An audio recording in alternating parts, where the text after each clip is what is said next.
Hello दोस्तों, आज हम लोग भारतीय संविधान की अनुसूची को देखेंगे। यह बहुत इंपॉर्टेंट टॉपिक है और विभिन्न एग्जामों में इससे एक दो क्वेश्चन देखने को मिल ही जाते हैं। तो आइए हम लोग शुरू करते हैं। विभिन्न अनुसूची और विषय। मूल संविधान में अनुसूची की संख्या 8 थी, जो कि वर्तमान में 12 हो गई है। तो आप लोग याद रखिएगा कि मूल संविधान में अनुसूची की संख्या क्या थी, तो 8 और वर्तमान में 12 है। तो आइए इन 12 अनुसूची को हम लोग पढ़ते हैं। पहली अनुसूची, जिसमें संघ राज्य के क्षेत्रों के नाम एवं उनकी सीमाएं हैं और राज्यों के नाम एवं उनकी सीमाएं हैं। तो आप लोग याद रखिएगा, इसको याद रखने का तरीका है कि मान लीजिए हम लोग कोई भी जॉब वगैरह करते तो स्टार्ट कहाँ से करेंगे, तो संघ, मानिए संघ में जॉब लगा है, तो इस तरह से याद रखिए। पहली अनुसूची संघ, और दूसरी अनुसूची क्या हो जाएगी, तो दूसरी अनुसूची में दिया गया है संवैधानिक प्राधिकारियों का वेतन।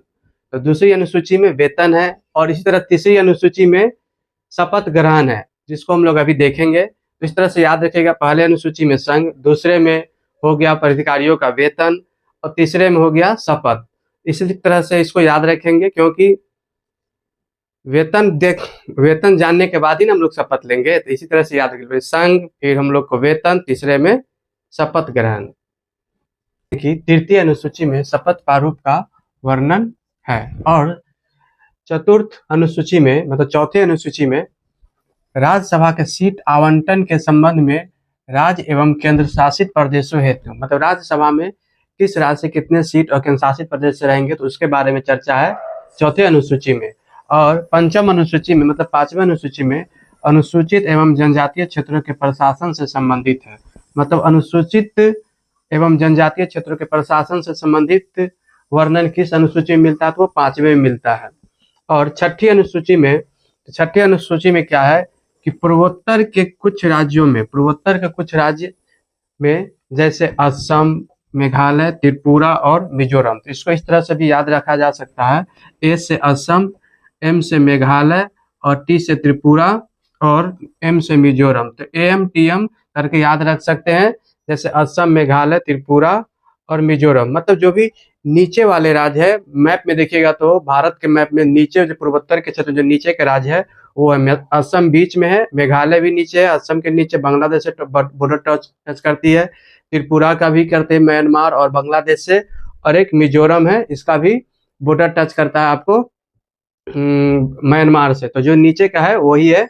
तो पूर्वोत्तर के कुछ राज्यों में जनजातीय क्षेत्रों के प्रशासन से, पूर्वोत्तर के कुछ राज्य जनजातीय क्षेत्रों से, और यहाँ अनुसूचित जनजातीय क्षेत्रों के प्रशासन संबंधित पांचवें में है। तो यहाँ अनुसूचित रहेगा तो हो जाएगा पांचवें में, और सिर्फ जनजातीय क्षेत्र रहेगा पूर्वोत्तर के राज्यों में तो हो जाएगा छठी अनुसूची। तो इस तरह से हम लोग देखते हैं, पहला में क्या था, तो पहला में संघ था, दूसरे में क्या था, तो वेतन संबंधी था, और तीसरे में क्या था, तो तीसरे में शपथ प्रारूप है, और चौथे में राज्यसभा के सीट के आवंटन से संबंधित है, और पांचवें में अनुसूचित एवं जनजातीय क्षेत्रों के प्रशासन एवं संबंधित है, और छठे में पूर्वोत्तर राज्यों में असम, मेघालय, त्रिपुरा, मिजोरम से संबंधित जनजातीय क्षेत्रों के प्रशासन से संबंधित है। सातवें अनुसूची, सातवें अनुसूची में देखते हैं हम लोग की विभिन्न अनुसूची की बात की गई है, जिसमें केंद्र सूची, राज्य सूची और समवर्ती सूची। तो केंद्र सूची, राज्य सूची और समवर्ती सूची क्या होता है, तो केंद्र सूची ऐसे विषय जिसपे केंद्र नियम बना सकते हैं, और राज्य सूची जिसपे कोई भी कानून राज्य सरकार बना सकती है, और समवर्ती सूची जिसपे नियम या कानून केंद्र और सरकार दोनों केंद्र और राज्य सरकार दोनों मिलकर बना सकते हैं। लेकिन केंद्र और राज्य सरकार का टकराव होता है तो वहां पे केंद्र सरकार का ही नेतृत्व ज्यादा महत्व रखता है। तो इसी तरह देखते हैं कि जैसे केंद्र सूची, राज्य सूची और समवर्ती सूची में पहले कुछ और विषय थे, और वर्तमान में उसके विषय की संख्या बढ़ के कुछ और हो गई है। तो पहले केंद्र सूची में विषय की संख्या 97 था, अब हो गया है 100, मतलब 97 से 100 हो गया है। और राज्य सूची में 66 से 61 हो गया है, मतलब उसमें घट गया 66 से 61। और समवर्ती सूची में पहले था 47, अब 52 हो गया है। और कुछ एग्जाम्पल, मतलब इनके विषय की अगर लिस्ट देखा जाए तो बहुत लंबा होगा, लेकिन हम कुछ कुछ एग्जाम्पल जैसे रख दिए, जैसे रक्षा, ये केंद्र सूची में आता है, डाक विभाग, जनगणना, ये सब आता है आपको केंद्र सूची में। और राज्य सूची में आता है जैसे पंचायती राज, भूमि सुधार और कृषि, पुलिस, तो ये सब आता है आपको राज्य सूची में। समवर्ती सूची में जैसे आर्थिक नियोजन, शिक्षा, विवाह, ये सब आर्थिक नियोजन जो सब ये सब है समवर्ती सूची में आता है। और आठवीं अनुसूची भाषा से संबंधित है। तो आठवीं अनुसूची में मान्यता प्राप्त भाषाएं से संबंधित है, जिसमें वर्तमान में 22 भाषाएं हैं और प्रारंभ में इसमें भाषाओं की संख्या 14 था प्रारंभ में, जो अब बढ़ के 22 हो गई है। तो और 9वीं अनुसूची ऐसे कानून जिसकी न्यायिक समीक्षा न की जा सके, जैसे भूमि सुधार, परंतु यह विवादित है। और इस अनुसूची का और यह अनुसूची जो 9वीं अनुसूची, यह पहला संविधान संशोधन 1951 में जोड़ा गया था। तो ये भी याद रखिएगा कि 9वीं अनुसूची कब जोड़ा गया, तो पहला संविधान संशोधन, फर्स्ट संविधान संशोधन 1951 में हुआ था और उसी समय इसको जोड़ा गया था। तो इस तरह से हम लोग देखते हैं कि 7वें स से 7वां और स से सूची। तो 7वें अनुसूची में सूचियों का लिस्ट दिया गया, जैसे केंद्र सूची, राज्य सूची और समवर्ती सूची। केंद्र सूची में पहले कितना था, 97 से 100, और राज्य सूची में 66 से 61, और समवर्ती सूची में अब हो गया है 47 से 52। और 8वीं अनुसूची में भाषा की बात की गई है। तो भाषा में पहले था 14 और वर्तमान में 22 भाषाएं हैं।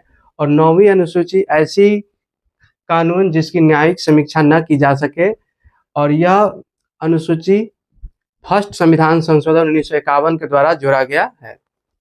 10वीं अनुसूची दल बदल कानून से संबंधित है। यह इस कानून इसलिए लाया गया कि पहले होता था कि जैसे कोई कैंडिडेट चुनाव जीतते थे और वह मेजोरिटी पार्टी में जाके अपनी सरकार बना देते थे, तो दल बदल के दूसरी सरकार बना देते थे, जिसके लिए 52वां संविधान संशोधन अधिनियम 1985 में यह जोड़ा गया, 10वीं अनुसूची में दल बदल कानून। ठीक है। और 11वीं अनुसूची ग्राम पंचायत के संदर्भ में है, और यह 73वां संविधान संशोधन अधिनियम 1993 द्वारा जोड़ा गया, और यह ग्राम पंचायत के गठन से संबंधित है। और इसमें 29 कार्य क्षेत्र दिए गए हैं, जिसपे ग्राम पंचायत नियम कानून बना सकती है। जैसे कार्य क्षेत्रों के जैसे हर घर नल जल है और हर घर पक्की रोड है, ये सब जो देखते हैं आप, ये सब कार्य क्षेत्र है, 29 कार्य क्षेत्र के विषय के अंतर्गत ही आते हैं। तो 11वीं अनुसूची में हो गया ग्राम पंचायत से संबंधित, और 12वीं अनुसूची हो गया नगर पालिकाओं के संदर्भ में। और यह 74वां संविधान संशोधन अधिनियम 1994 द्वारा इसमें जोड़ा गया, और इसमें 18 कार्य क्षेत्र दिए गए हैं, और इससे संबंधित जो भी हो गए 18 कार्य क्षेत्र, इसमें नगर पालिका अपना नियम कानून बना सकती है। तो याद रखने का तरीका ये हुआ कि इस दोनों को एक साथ याद रखिएगा, जैसे 11वीं में ग्राम पंचायत हो गया और 12वीं में नगर पालिका हो गया। और संविधान संशोधन की बात हुई तो 73वां संविधान संशोधन ग्राम पंचायत के संदर्भ में हो गया, और 74वां संविधान संशोधन अधिनियम 1994 यह हो गया आपको नगर पालिका से संबंधित हो गया। तो इस तरह से हम लोगों ने 12 अनुसूची को देख लिया। तो पहले में थे संघ और केंद्र शासित प्रदेश और राज्य, दूसरे में था वेतन, तीसरे में था शपथ प्रारूप, और चौथा में था राज्यसभा सदस्य में सीटों का आवंटन राज्य और केंद्र शासित प्रदेश से, 5वें में था अनुसूचित जाति जनजातीय क्षेत्र का प्रशासन से संबंधित, और 6ठे में था पूर्वोत्तर के कुछ राज्य जैसे असम, मेघालय, त्रिपुरा और मिजोरम, इससे संबंधित जनजातीय क्षेत्र को प्रशासन से संबंधित था, मतलब पूर्वोत्तर के चारों राज्यों में। ठीक है, मणिपुर नहीं है, याद रखिएगा इसको। और उसके बाद हो गया 7वें में स से 7वां, स से हो गया आपको समवर्ती, मतलब सूचियाँ, समवर्ती सूची, राज्य सूची, केंद्र सूची, जिसमें सभी विषयों को देखे थे। जिसमें केंद्र सूची में हो गया आपको पहले था 97 से 100 हो गया, और राज्य सूची में 66 से 61 हो गया, और समवर्ती सूची में 47 से 52 हो गया। उसके बाद देखते हैं 8वीं अनुसूची में भाषाओं की बात की गई है। प्रारंभ में भाषाओं की संख्या 14 थी, और अब संविधान द्वारा मान्यता प्राप्त भाषाओं की संख्या 22 हो गई है। 9वीं अनुसूची यह पहला संविधान संशोधन अधिनियम द्वारा जोड़ा गया 1951 में। ऐसे कानून जिसकी न्यायिक समीक्षा न की जा सके उसका चर्चा है, जैसे भूमि सुधार। और 10वें में आपका देख ही रहे दल बदल हो गया, और 11वें में ग्राम पंचायत, और 12वें में नगर पालिका। इस तरह से हम लोगों ने सभी अनुसूचियों को देखा, और हम आशा करते हैं कि आपको इस वीडियो में यह पूरे 12 अनुसूची याद हो गए होंगे अच्छे से।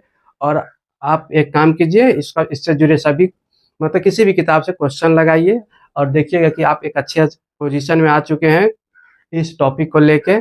और आपको यह वीडियो कैसा लगा कमेंट बॉक्स में ज़रूर बताएं, और अच्छा लगे तो लाइक एंड सब्सक्राइब जरूर करें। धन्यवाद।